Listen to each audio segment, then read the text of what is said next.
Say yeah, for it's a special Saturday night edition of Strictly Sports. Hello, friends, and welcome to this very special Saturday night edition of Strictly Sports. I am your host, Anthony Floyo, joined as always by the voice of March Madness, the one and only Good MF Michael Fletcher. Unfortunately, our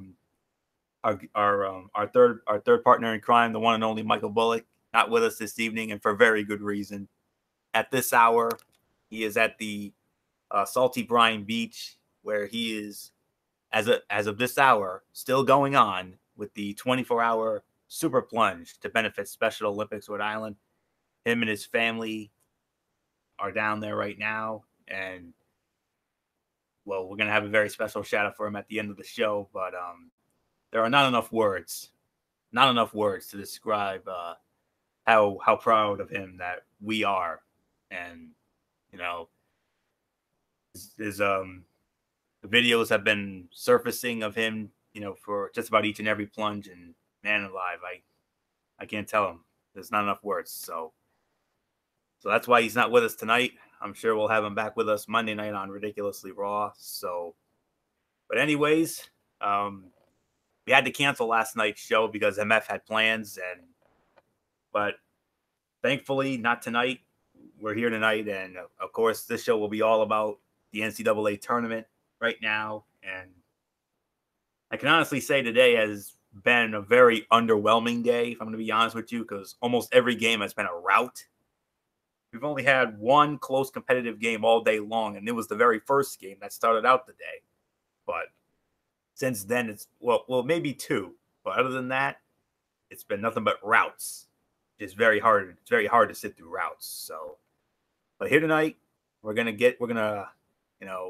go through all of the action, and of course, it all started this past week with the play-in games. The first four matchups, and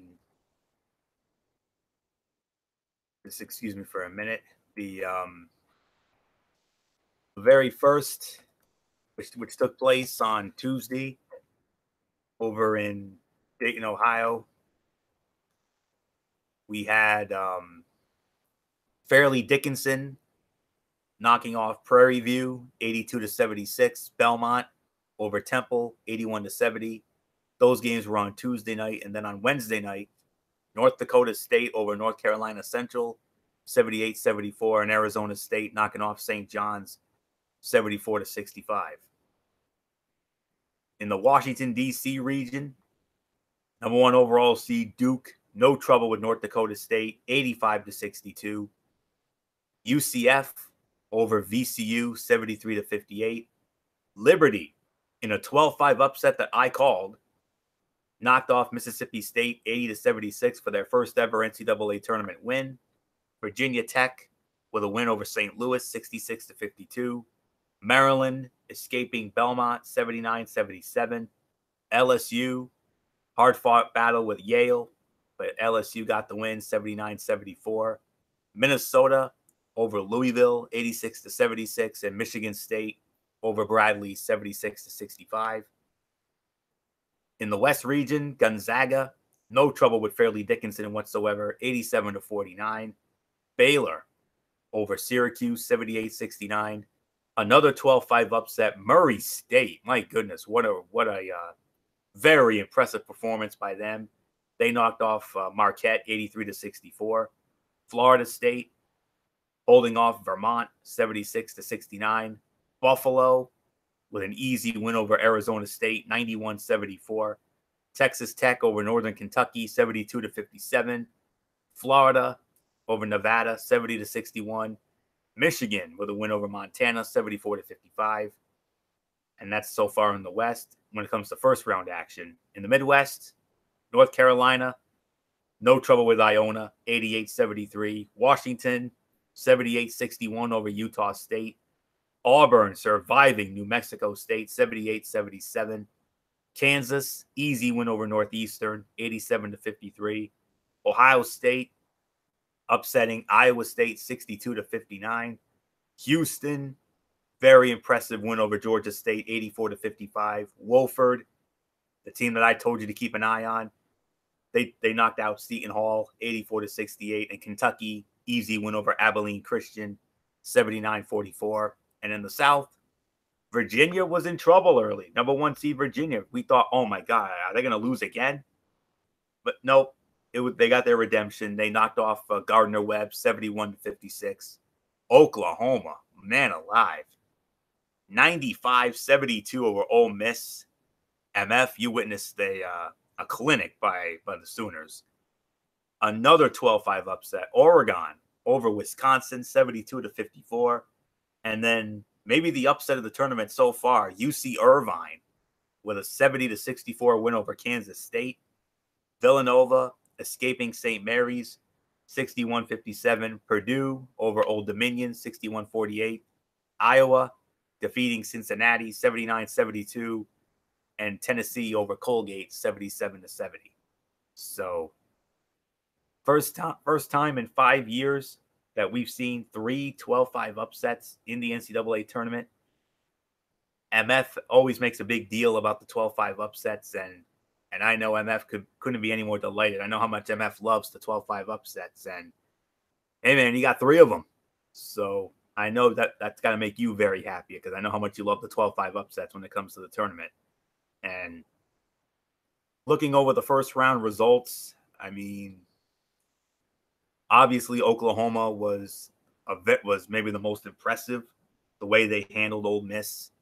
And Wofford, I told you about Wofford. I had a great feeling about Wofford going in, and they flexed their muscle against Seton Hall. Houston, impressive over Georgia State. One of the disappointments, I mean, Iowa State, a team that dominated Kansas in the Big 12 championship a week ago, they go down to Ohio State.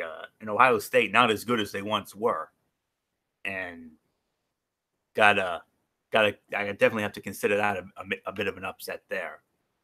Washington, after how they were manhandled by Oregon in the Pac-12 championship, I wasn't sure if they could hang with Utah State, especially after how they won the Mountain West. Washington got that win. That's another standout moment right there. Florida knocking out Nevada. Nevada had a great year. I thought Nevada was probably going to have a chance, but Florida flexing their muscle, proving their experience. Buffalo, just like Wofford, that's another team that I've had my eye on this year, and man, did they look really, really good against Arizona State. And of course, one of the games that I witnessed, Murray State. I mean, I can't tell you how impressed I was with Murray State, knocking out Marquette of the Big East. And this Big East guy is a little down because the Big East is no more, and we'll get into that in a minute. But I do have to commend Murray State. Very impressive. And Minnesota knocking out Louisville. Let me see what else. Liberty. The Liberty Flames, first ever NCAA tournament win. I know someone who took some college courses at Liberty. A very, very dear friend of mine. MF knows who I'm talking about, and I'm sure she got word of it, and I'm sure she's a very happy Liberty alum.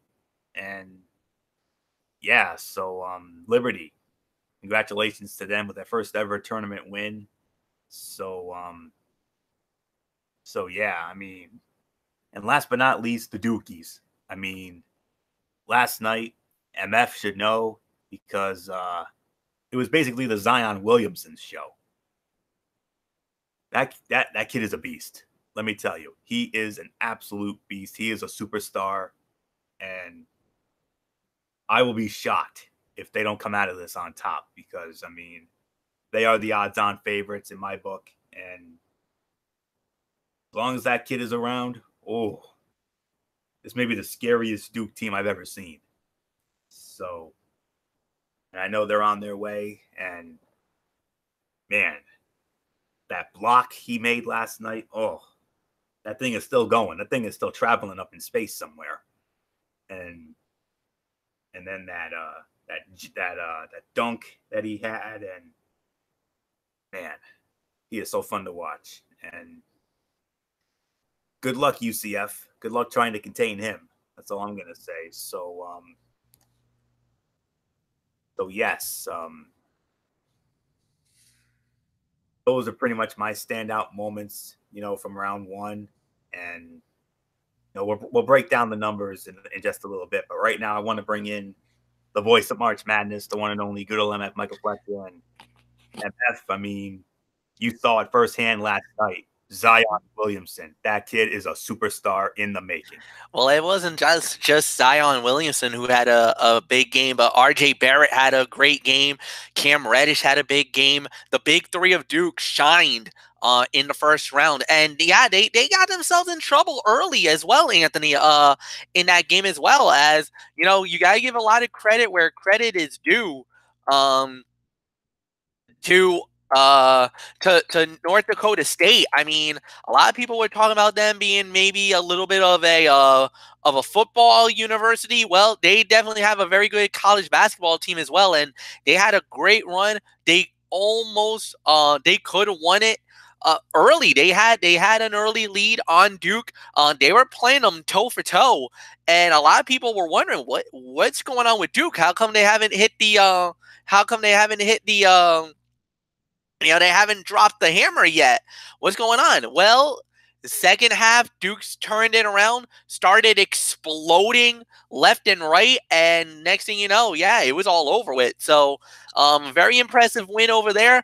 I gotta say, big ups to the 16 seeds as well, because Gardner Webb, Iona, North Dakota State, even though they all lost their games, but each of them pushed the number one seeds hard.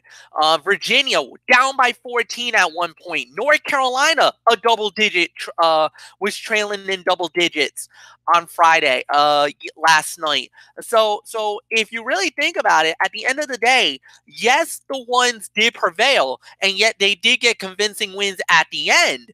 But these 16 seeds, they are no longer afraid of the number one seed because of what happened a year ago when UMBC knocked off Virginia.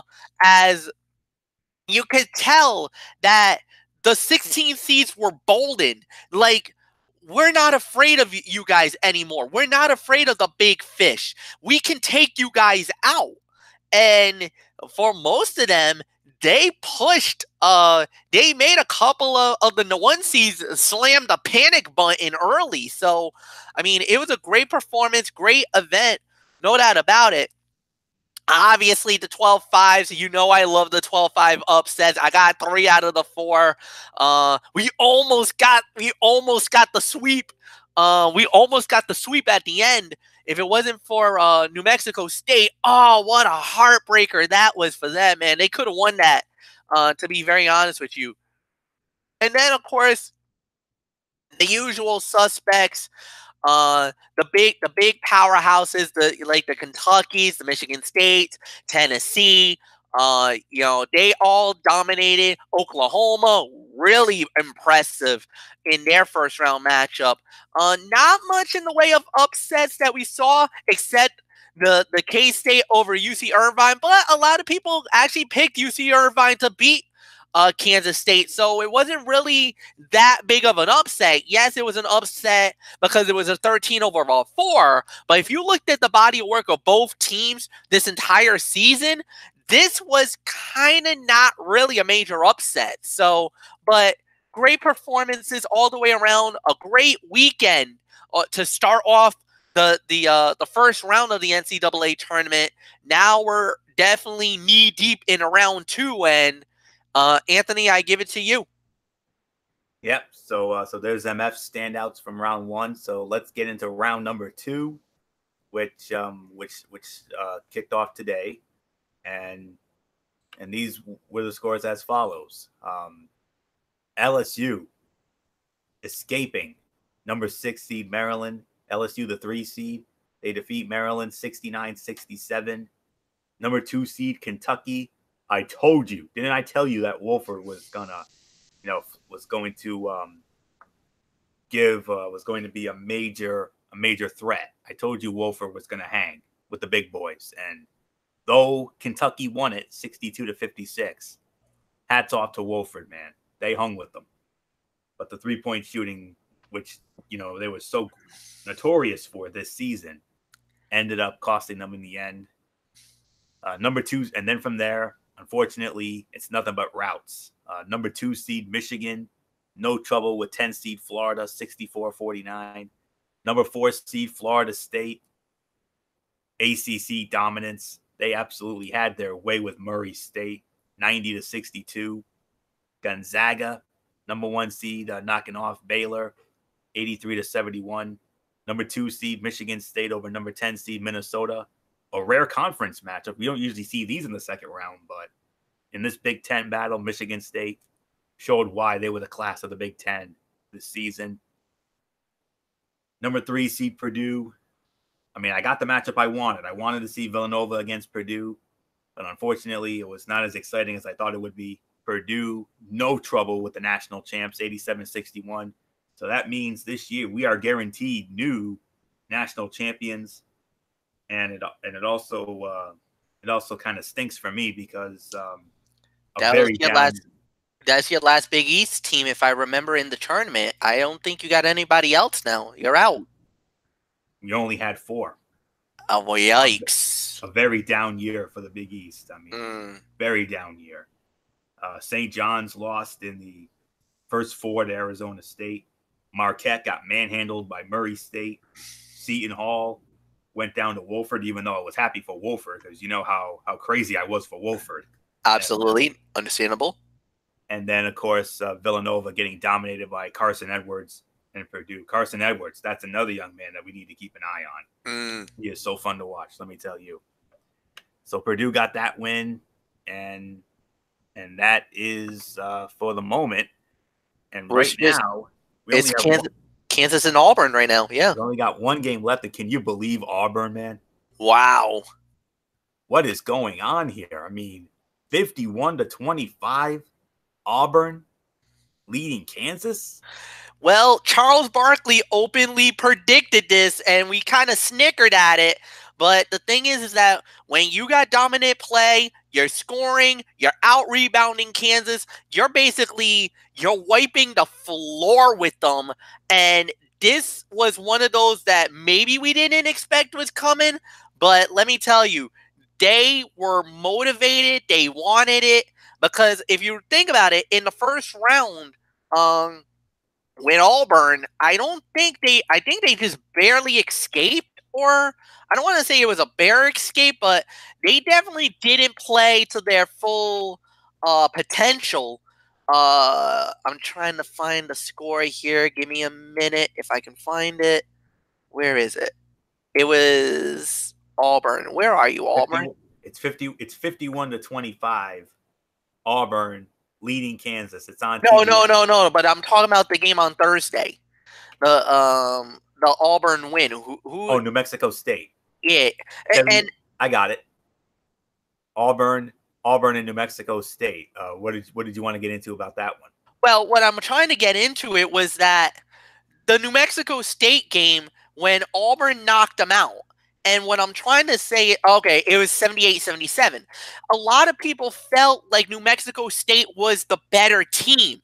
A lot of the people, even I agreed, and I picked New Mexico State for the upset. I called that 12. I was calling for that 12-5 upset, and we missed.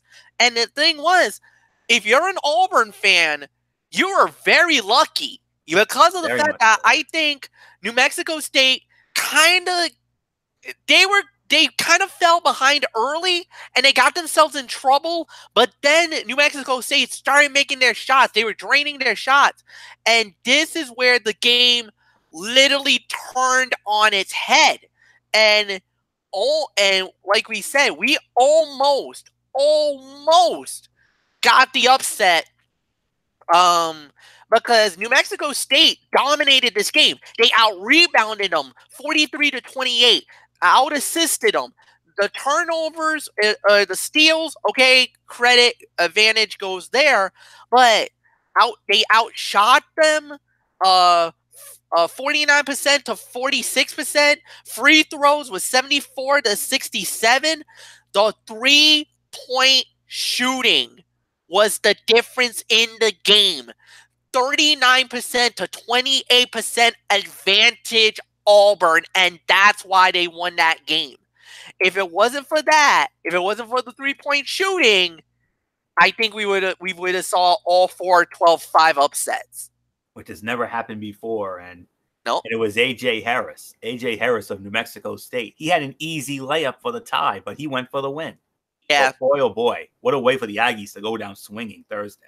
Yeah, and the thing is that I think a lot of people heard that, and I think especially a lot of the Auburn players were probably hearing that, saying that, "Oh, you just got lucky. You barely survived. Look what Kansas did when they routed Northeastern, 87-53. There's no way you guys are gonna beat them in the next round of the tournament."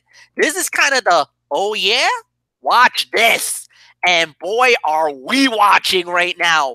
This could be one of the, I'll openly admit it, this is one of the first possible monumental upsets of the tournament. Whoever would have had Auburn in the Sweet 16? Not me. Probably Lindsey McCormick did. Well, hey. You'd have to imagine. Hey. You know, good for her. Big ups to Lindsey McCormick. Big ups to Charles Barkley. Because I know he's probably a very happy alum right now. So, if this holds up, man, we got to tip our caps to them, because whoever would have thought Kansas was going to go down this bad, this early, and getting crushed. And they are. They're getting crushed right now. Boy, howdy are they. And should this hold up, Auburn would advance into the Sweet 16 for Friday in Kansas City, and they would await either North Carolina or Washington in that third round matchup, in that regional semifinal matchup. So break it down for you. So far in the Sweet 16, we have one Sweet 16 matchup already set on Friday, and it'll be in Washington, D.C. And who knows, maybe MF could actually be on hand for this one. Number 3 LSU against number 2 Michigan State. What a game that's going to be. Oh man, that's basically what is there to say? Michigan State is looking really, really good. They're looking great as always. This is one of those teams that scares me. If you're a Duke Blue Devil fan, you're kind of hoping to see LSU knock them out. You kind of are hoping to see LSU knock out Michigan State, because Michigan State, they are pesky. They will cause a lot of chaos and a lot of trouble for Duke. They are very deep, 3-point shooting team. They also love to go up and down. And the thing is that they will wear you down, because that's the other thing. They don't just beat you one way, they could beat you 3 or 4 ways, and they are very deep. So they are what I remind. And here's the thing: what reminds me of Michigan State, they remind me very much of a North Carolina team. This year's North Carolina team. They are pesky. They get to the ball. They're fast break. They will get out there. Their 3-point shooting is really good. So this team could definitely give Duke a lot of trouble if they get into the Final 8. If it's the Elite 8, then I would be a little nervous about Duke, because even a lot of people, and I will openly admit this, quite a few people have gone on record and had Michigan State going to the Final 4, and that Duke would get left behind because of the fact that they probably lose to a Michigan State in the Elite 8. So there's some people who, not everybody is pro Duke or think that Duke's going to win the national championship. There are a few people that believe Michigan State will make the Final 4. So we'll wait and see. It's going to be a lot of fun. No, I know that much for sure. Yep. So LSU and Michigan State is the only Sweet 16 matchup that is confirmed, and that'll go down on Friday in Washington, D.C. And if the other results play out, think about this. If we get the chalk, in that region, I think we all know where MF's going to be going. There's no doubt about that. So we'll find out. Over in the West Side, we actually have another Sweet 16 matchup, and I'm very intrigued. But here's another intriguing matchup that'll go down Thursday at the Pond in Anaheim, or the Honda Center. Number 1 seed Gonzaga against number 4 seed Florida State. Oh my goodness, the Zags are going to get tested. Oh, yes, they are. I totally agree with that. Look, regardless of what you feel or how you feel about Florida State, they are a very pesky team. We know that very well. Look at the run that they did in the ACC tournament. They pushed Duke to the limit before Duke finally pulled away at the end, but they knocked off Virginia. They played very good basketball, and up to this point, they've been there has been no major shockers for Florida State. They've played really well in their opening round matchup, and then to go up against Murray State, basically a team that basically pulled off, I don't think a lot of people, even though I think a few people had Murray State winning it, they dominated. They played their style of basketball. I should know. You should know very well, Anthony. And Florida State is for real, guys. Everybody who says, what about Duke? What about North Carolina? What about for Virginia? Guys, it was a four-headed monster this year that was led into ACC. And now you're starting to see why Florida State is that fourth monster. They are going to be a problem. Even though Gonzaga is a really strong team, and they are, Florida State, this might turn into a Pier 6 brawl, man.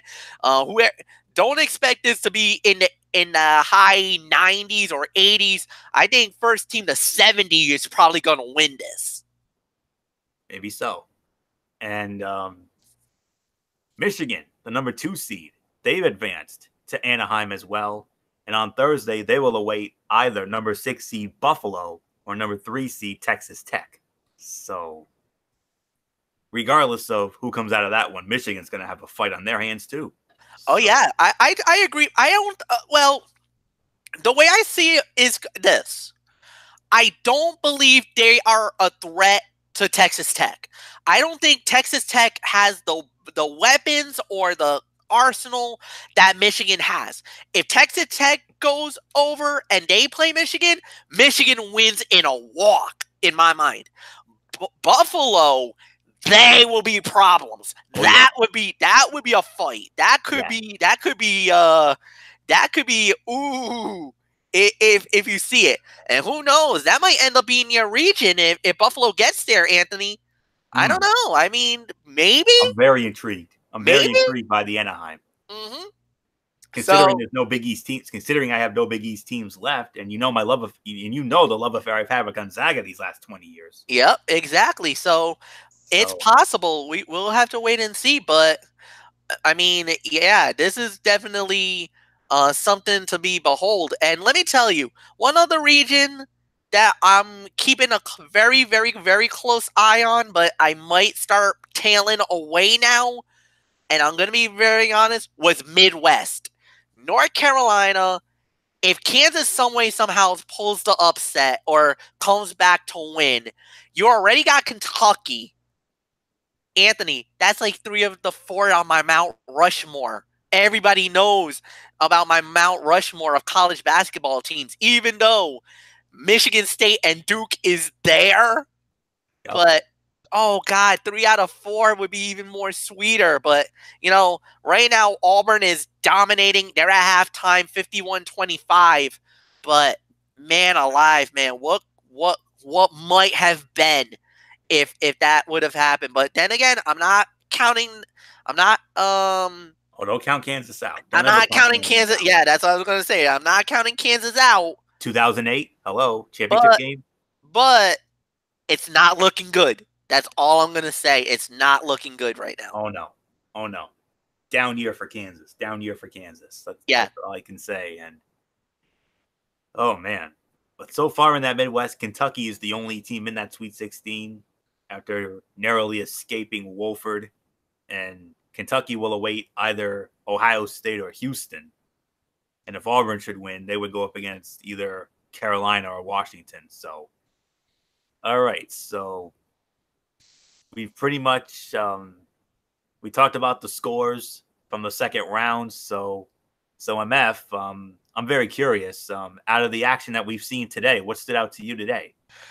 I think right now it's just, it's really more the dominations. I think that's the key word. Only two. We only had 2 competitive games today. Yeah, Purdue basically manhandled Villanova. I think, in a way, I don't think we really expected that.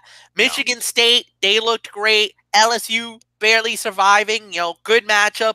Hats off to Maryland, man. I mean, they're former ACC guys. Yeah, they're Big Ten now. But I got a soft spot for Maryland, man. They won the national championship wearing the ACC banner a few years ago. 2002. In 2002. So, I mean, I got much, much, much love and respect for them. Gonzaga, they looked great as usual. Now they're looking like that team that's dangerous. Michigan, I told you guys about Michigan. This is me saying I told you so about Michigan. I told you this team was dangerous. They are competitive. I still have them going to the Final Four. That's my team coming out of the West region. And then Florida State, I mean, dominating performance over Murray State.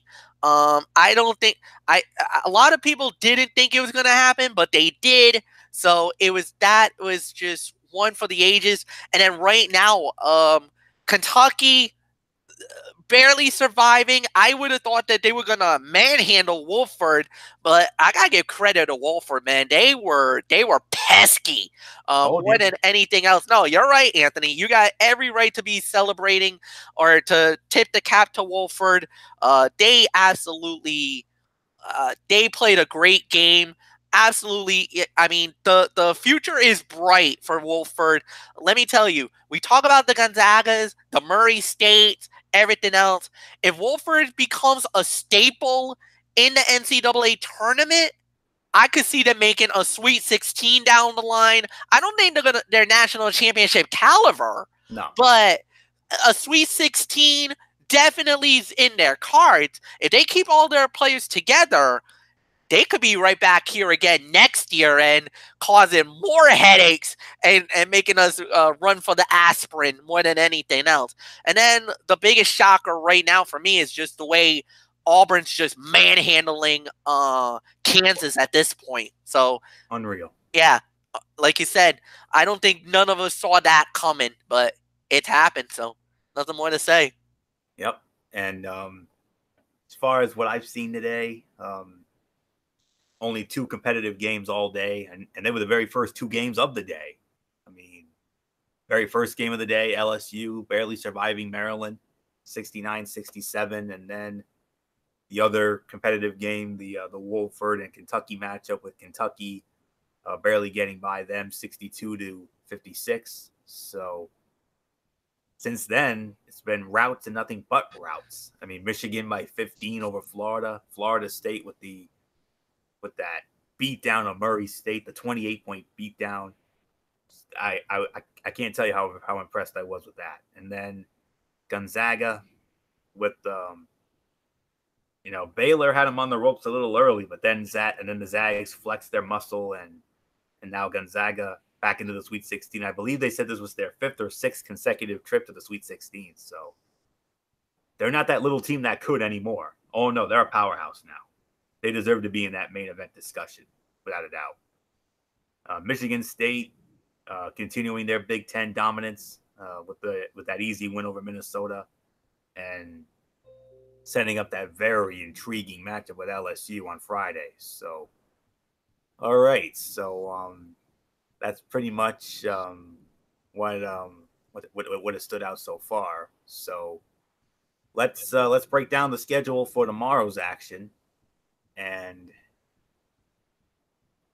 just let me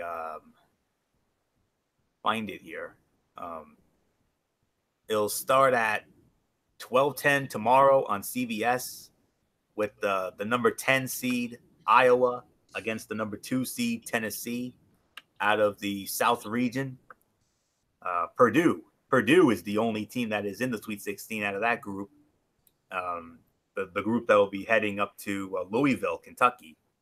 So whoever comes out of the Iowa-Tennessee matchup will square off with Purdue, and that'll be on Thursday. So that's at 12:10. And then at 2:40, also on CBS, Midwest region action as the number 9 seed Washington will square off against number 1 seed North Carolina. So that's the matchup right there. That winner will score off against the Auburn-Kansas winner. And as of right now, it's looking like it's going to be Auburn, unless Kansas does the unthinkable and pulls a crazy rally. But I don't see that happening. That was the way Auburn's been dominating.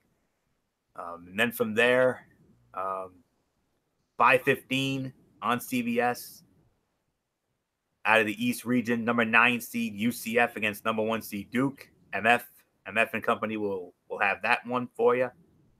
We'll get to see Zion Williamson against that huge guy for UCF, that big 7'6" guy. Ooh, Taco Fall.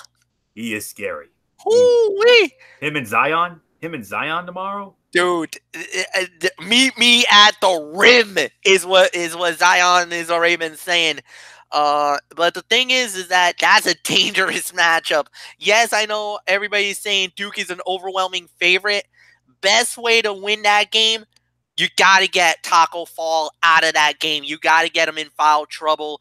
And Zion, with that big build and that body of his, he is gonna, he's a freight train. So this one's gonna be basically, it's like WrestleMania 3, Anthony. The irresistible force versus the immovable object, man. Taco Fall is like Andre the Giant. Zion Williamson's like Hulk Hogan, man. Just two thoroughbreds are about to explode in Columbia, South Carolina. And, man, how fortunate am I to get that game tomorrow. Oh, yeah. Yeah, you got a beauty on your hands, without a doubt. And then from there, 6:10 Eastern over on TNT. Out of the West region, we will have number 6 seed Buffalo squaring off against number 3 seed Texas Tech. That winner will square off against Michigan on Thursday in Anaheim. And then at 7:10 Eastern over on TBS, East region action, number 12 seed Liberty squaring off against number 4 seed Virginia Tech. That winner will get the UCF Duke winner in Washington, D.C. on Friday. And then from there, we have at 7:45 Eastern over on True TV, the other MF matchup. You're going to have number 9 seed Oklahoma squaring off against number 1 seed Virginia. 7:45, that'll be over on True TV, not on CBS. So True TV will have that one. And then at 8:40 on TNT, number 11 seed Ohio State will square off against number 3 seed Houston. And then to wrap up the night, a rare 12-13 matchup. Number 13 UC Irvine against number 12 Oregon. TBS at 9:40. And that's the action that will go down tomorrow. And looking at the matchups for tomorrow, I mean, of course, that's the one that we're all going to be waiting for. Taco Fong, the big man, the 7'6" powerhouse for UCF against Zion Williamson and Duke. I mean, that's going to be the game of the day right there, as far as I'm concerned. Iowa and Tennessee, that's an interesting matchup there. I mean, Tennessee barely surviving Colgate, and Iowa pulling off the upset of Cincinnati. Definitely an upset. I did not have Iowa winning that one. I thought Cincinnati was going to have going to be the better team there, but Iowa proved us wrong, and they're going to be squaring off against Tennessee. So I definitely like Tennessee in that one. Winner there gets Purdue over in Louisville on Thursday, so we'll see how that goes. Carolina and Washington, that's another very intriguing matchup there. I like that matchup very much. And I mean, I know Washington's going to give Carolina some major fits, but I just got this feeling about Carolina in that one. And of course, the Duke game, UCF, that's the big one right there. Taco Fong, and Zion Williamson. That's going to be a treat for all of us, especially MF. Buffalo and Texas Tech. I mean, I know Texas Tech, because of the seeding, Texas Tech will be the favorite, but watch out for Buffalo. I'm calling that upset. I'm calling for Buffalo to upset Texas Tech. I think Buffalo is going to flex their muscle like they did against Arizona State. And if they get there, oof, they are going to give Michigan some major fits. Let me tell you that. And if Buffalo gets there, that confirms that I'm going to take that Anaheim Regional because I'm very intrigued by those matchups. And then Liberty against Virginia Tech. Va-Tech is the favorite, but don't sleep on Liberty. Liberty, that's a great young team. And, you know, Liberty is a very religious school. You know, they, you know, like I said, you know, my dear friend who MF knows who I'm talking about, she, you know, she's taken some college education courses through Liberty, you know, some religious style classes and whatnot. And Liberty is a religious institution. And I loved how their coach, Richie McKay, when he was being interviewed after the game last night, he said the first thing he said was all glory to God. And my heart definitely warmed up on that one. I was very happy to hear that. So I'll be pulling for them, of course. And, but I just got this feeling about Va-Tech though. But hey, I mean, there have been many years where we've seen these underdog teams come out of nowhere and surprise the hell out of us. So who knows? Maybe they could be the next one. You know, like your UMBCs or your Florida Gulf Coasts and so many others that have, you know, and the original, of course, being Gonzaga. But, you know, we'll see what happens. So let me see. Ohio State against Houston. Like I said, I'm still surprised that Ohio State beat Iowa State. I mean, I thought Iowa State was going to make a nice run here because, you know, I thought Iowa State maybe had what it took to get there, especially after what they did to Kansas in the Big 12, but not to be. But Houston, very scary. If Houston gets by Ohio State, oh boy, they're going to give Kentucky fits, let me tell you. And then of course Oklahoma and Virginia.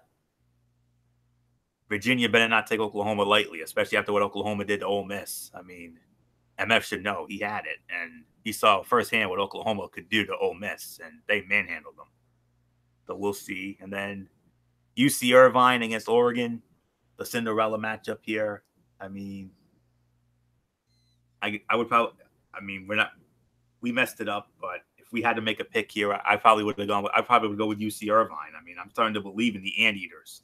So that's pretty much my thoughts about tomorrow. So MF, I mean, I'm very curious.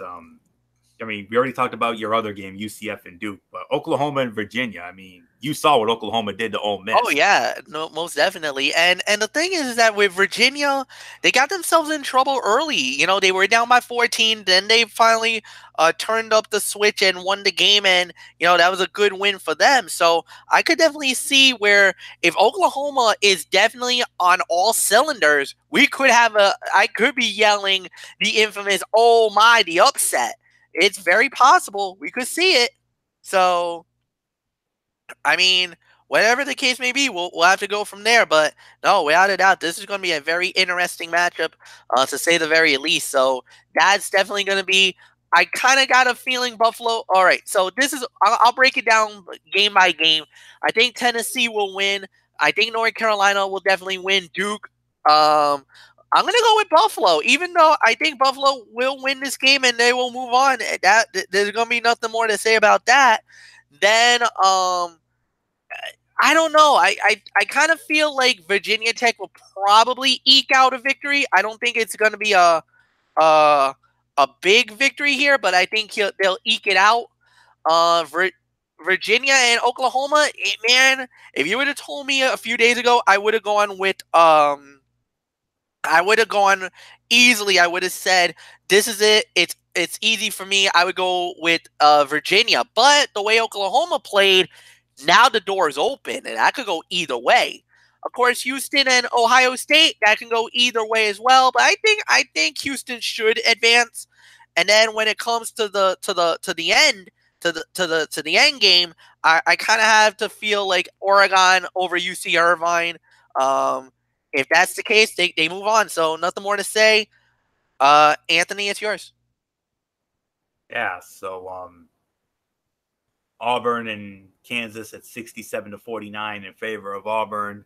I mean, I don't think we're going to get any Shakespearean drama enough for us to, do some live commentary. So I don't know if there's anything else we need to get into here. I think we pretty much. I think we got everything. Yeah. Yeah. So, and of course, no power rankings this week. So I think we should just put the bow on this edition, this special Saturday night edition of Strictly Sports. MF, let's get started with your quick shout outs, and then I'll set up our very exciting future content coming up. I gotta say, first off, thank you to all the great fans out there for making the show as amazing as they are. You guys are the best fans in the world. To my 2184 crew, much love to you guys. To the basically for everything else, there's really nothing more to say. So, Anthony, it's yours. Yes, a special shout out to all of our wonderful viewers out there who continue to make our shows as over as they are. We appreciate it as always. You are the best fans in the world. Of course, a special shout out to Didi Woodson, Kevin Woodson, and the Woodson family. Our insiders, Matt Ward and Jason Hixenbaugh. Our good friend Daniel Luttrell from the UK. The first ladies, Kaiser Butler, Megan Silva, and Lexi Calloway. The other crew members, Tommy Souza, Eric Carrier, Jimmy Alden, Alvarez, and Rob Parsons. And, of course, the man himself, Derek Ferrer. We certainly cannot forget about Michael Bullock and his continuous efforts as part of the 24-hour super plunge for the Special Olympics Rhode Island. I mean, what he's doing right now, it reminds me of like a Seth Rollins. It reminds me of a Kofi Kingston. I mean, he's putting in that work, man. Let me tell you that right now. So, and you could, I could even throw in some John Cena for you if you want. So, but man alive, I mean, what Bullock is doing right now, I can't tell you how proud I am of him. So, blessings and much love, brother. That's all I can say on that. You're making us proud. You're representing Strictly Sports in the wrestling forum as only you can. So, I'm sure we'll probably hear about it. Maybe we'll have him share his experiences with us on the next show. So, we'll see what happens. Derek Ferreira, of course, who puts it all together every week. And, of course, all of our personalities from 6, 10, and 12, ESPN, FS1, NBA TV, NHL Network, NFL Network, MLB Network. And, of course, Lindsay McCormick, Sid Terrell, our friends from The Road Show, Will Gilbert, Brandon Kirby, and Michaela Johnson, the former co-host Megan Mooney, Mary Larson. And last but not least, my wonderful friends and church family over at Oasis of Grace Ministries, 464 Silver Spring Street, Providence. If you need a church home, check them out, exit 25 off Route 95 in Providence. Tomorrow morning at 9, Bible study, a little after 10:30, Sunday morning service, and Wednesday night at 7, Bible study, other things going on. So looking forward to seeing them all tomorrow as always. And then that's it. So we'll next be with you Monday night for Ridiculously Raw as we are getting closer to WrestleMania. And Monday Night Raw will be in Boston at the TD Garden. On Monday night, hopefully they can rebound after that horrific effort in Chicago this past week. I got a feeling both shows, Raw and SmackDown Live, I got a feeling both of them are going to be newsworthy in some way. I don't know. I'm getting this feeling in my gut. My gut's telling me that we're going to get newsworthy shows on both ends. So the Raw side of WrestleMania, we continue to we'll see what happens on that. And, of course, my recaps of 205 Live and Impact Wrestling with a very surprising outcome when it comes to the final match of the Cruiserweight tournament. I still can't get over who won that. Unbelievable. And then Tuesday night, SmackDown Live, Cerebral Smack Talk with MF over on Braves Fan 95. We'll run down SmackDown Live. If MF has anything in the Mikey's mindset, we'll get into that as well. And then we will be back. We should be back at our usual time on Friday night for the next Strictly Sports over right here on the Zone 25 at our usual time of 10:30 on Friday night. More tournament coverage, obviously. Maybe and some other things. We'll see what Derek has in store for us when he releases the docket. So that's pretty much it. So until Monday night for Ridiculously Raw, it's Anthony Florio here for good old MF Michael Fletcher. And in spirit, Michael Bullock, the soldier, keep doing what you're doing, brother. We're proud of you. Didi Woodson, Derek Ferreira, you know the routine, everybody. Thumbs up. Talk to you later. Yeah, throw it up Fortune Force style. Bye for now, my friends. God bless. Be good to each other. Have a blessed couple of days. And until Monday night for Ridiculously Raw, you've been watching this very special Saturday night edition of Strictly Sports right here on the Zone 25 on YouTube.com. For everybody who's been a part of this one, for now, Anthony Florio, so long. Bye, everybody. Bye.